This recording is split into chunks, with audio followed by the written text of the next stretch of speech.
Assalamualaikum warahmatullahi wabarakatuh. Hai Tuan Sastra, selamat pagi, siang, atau malam sesuai kalian menontonnya kapan. Pada kesempatan ini saya akan menceritakan cerita yang sangat luar biasa. Penasaran kan apa sih ceritanya? Nah, sebelumnya saya akan memperkenalkan diri terlebih dahulu, karena jika tak kenal maka tak kenal. Perkenalkan, nama saya Rati Rahmawati dari jurusan Pendidikan Bahasa Indonesia Universitas Siliwangi. Untuk nama ayah, ibu, atau alamat itu menjadi sebuah rahasia. Tapi tenang saja, kita ini berada di langit yang sama.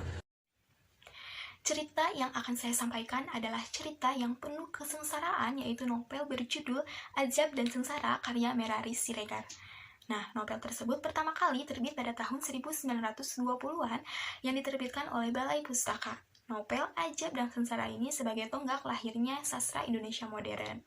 Apa sih cerita yang diangkat? Nah, cerita yang diangkat ini tidak jauh dari kehidupan sehari-hari, kebiasaan, kebudayaan, atau adat di masyarakat tertentu pada masa itu.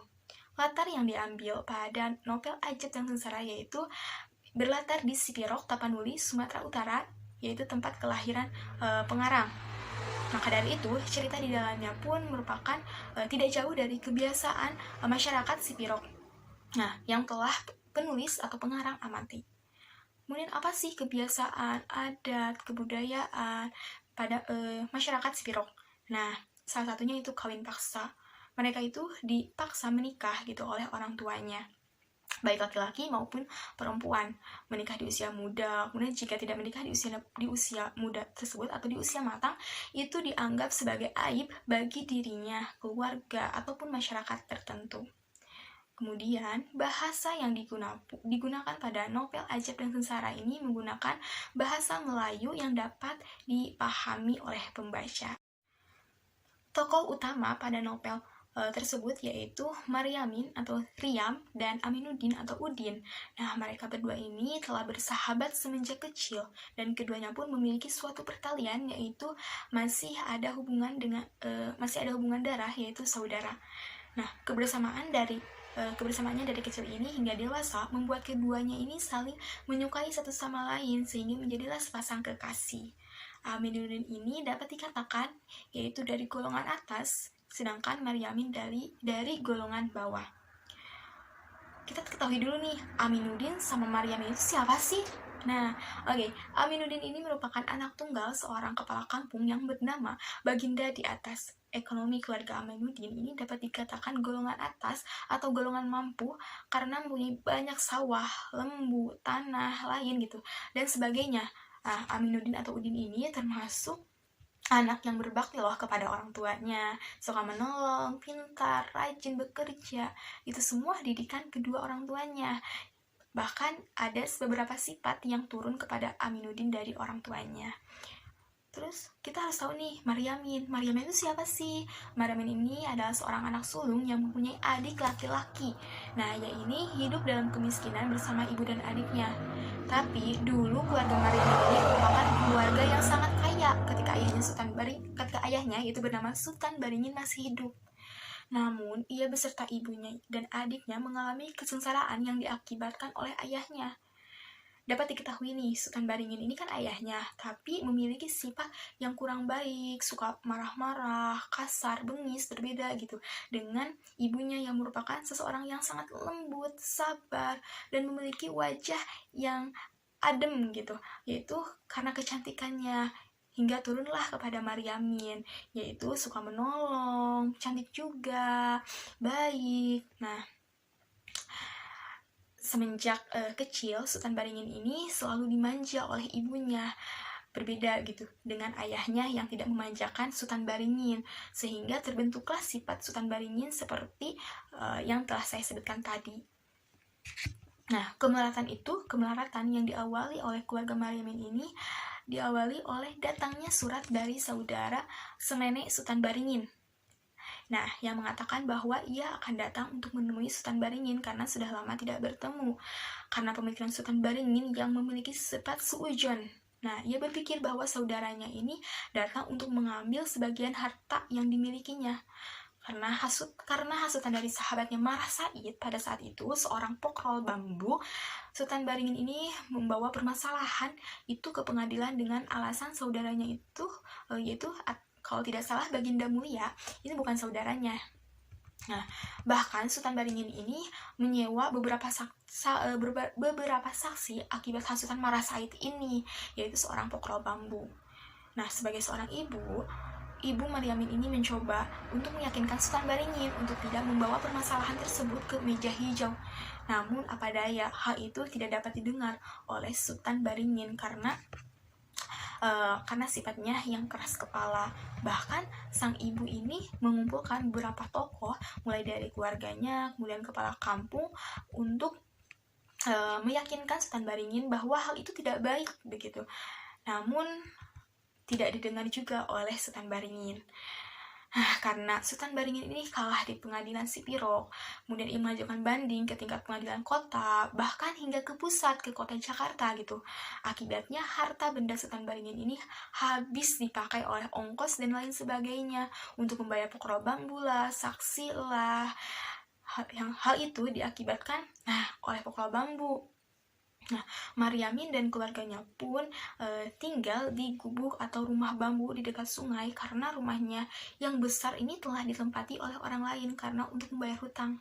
Nah, Sultan Baringin pun meninggal dunia karena sakit yang dideritanya. Mungkin ada sebuah ajaib gitu bagi dia. Namun, kini Ibu Maryamin dan kedua anaknya lah yang harus menanggung ajaib dan sengsara yang telah diakibatkan oleh Sultan Baringin. Nah, hubungan Maryamin Riam gitu dengan Aminuddin atau Udin ini sudah seperti adik kakak. Nah, setelah mereka balik, barulah mereka ini menjadi sepasang kekasih. Hal itu diungkapkan Aminuddin ketika ia berpamitan kepada Maryamin untuk berangkat ke Medan untuk bekerja. Dia mengatakan bahwa Maryamin atau Anggi, saya akan pergi ke Medan bukan untuk meninggalkan kau, tapi untuk mendapatkan kau. Wah, betapa bucinnya seorang Aminuddin kepada Maryamin. Nyata kebucinan tersebut sudah ada semenjak dahulu. Maka pergilah Aminuddin ke Medan. Dia pergi ke Medan untuk bekerja karena untuk mendapatkan Angginya, yaitu Maryamin. Selama mereka LDR, mereka ini berkirim kabar lewat surat untuk melepaskan rindu. Nah, hubungan keduanya ini diketahui oleh Ibu Maryamin. Pada awalnya, sang ibu ini tidak setuju karena anaknya berbeda golongan dengan Amidin,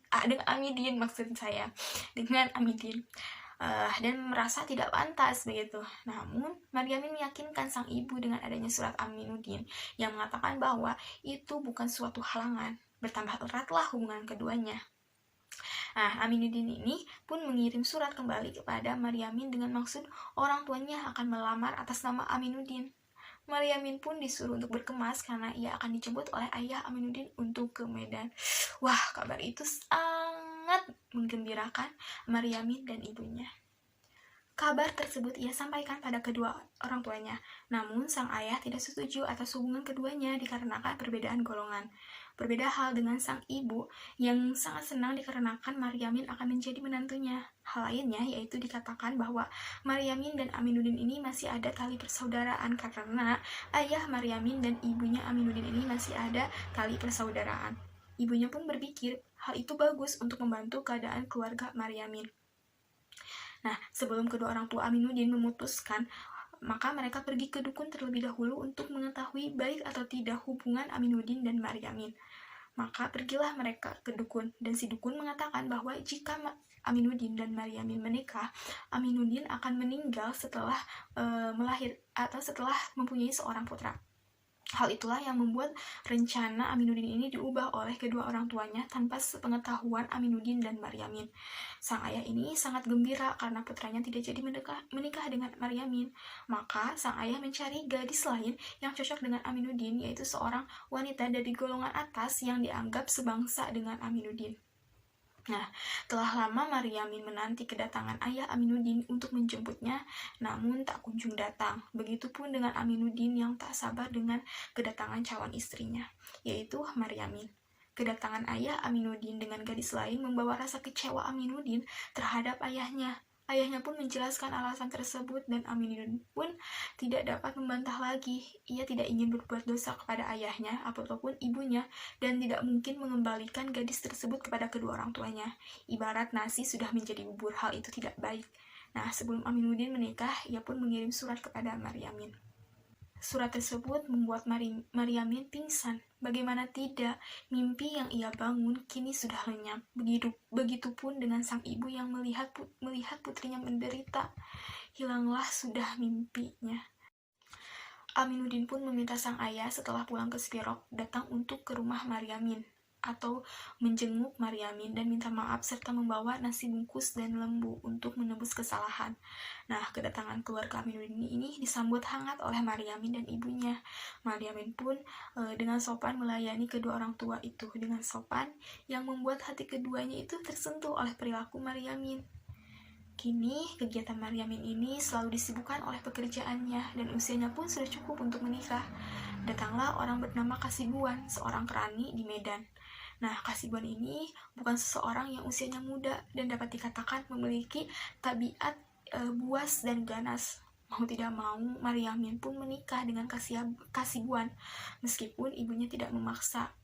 Nah, dibawalah Maryamin ke Medan. Namun sayangnya, pernikahan tidak berjalan mulus. Kasibuan memiliki penyakit yang menular, sehingga Maryamin menolak berhubungan dengan Kasibuan sebelum Kasibuan berobat. Nah, karena keinginan Kasibuan ini selalu ditolak oleh Maryamin, Kasibuan selalu marah dan semakin membenci Maryamin.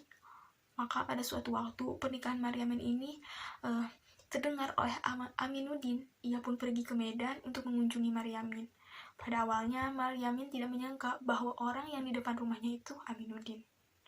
Mereka pun bertemu setelah sekian lama. Maryamin pun tidak dapat berkata-kata dan kakinya menjadi kaku. Jatuh pingsanlah dia di hadapan Aminuddin. Setelah sadar, mereka tidak banyak bicara dan keduanya pun menangis bersama tanpa sepatah kata. Aminuddin pun meminta maaf kepada Maryamin atas kejadian dulu. Setelah kedatangan Aminuddin ke rumah tersebut, terdengarlah kabar tersebut oleh Kasibuan.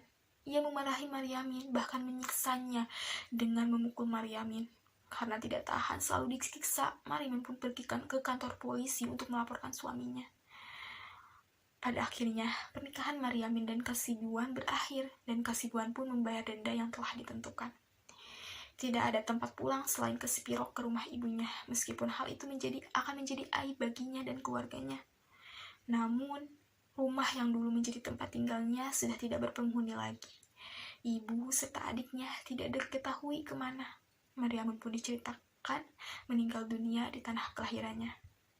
Itulah kisah Maryamin dan Aminuddin, serta kesengsaraan Maryamin selama masa hidupnya di dunia yang telah dikubur bersama jasad tersebut. Sekian dari kisah ajab dan sengsara yang telah saya jelaskan tadi. Semoga dapat dipahami dan mengambil hikmahnya. Terima kasih sudah menyaksikan. Wassalamualaikum warahmatullahi wabarakatuh. Bye.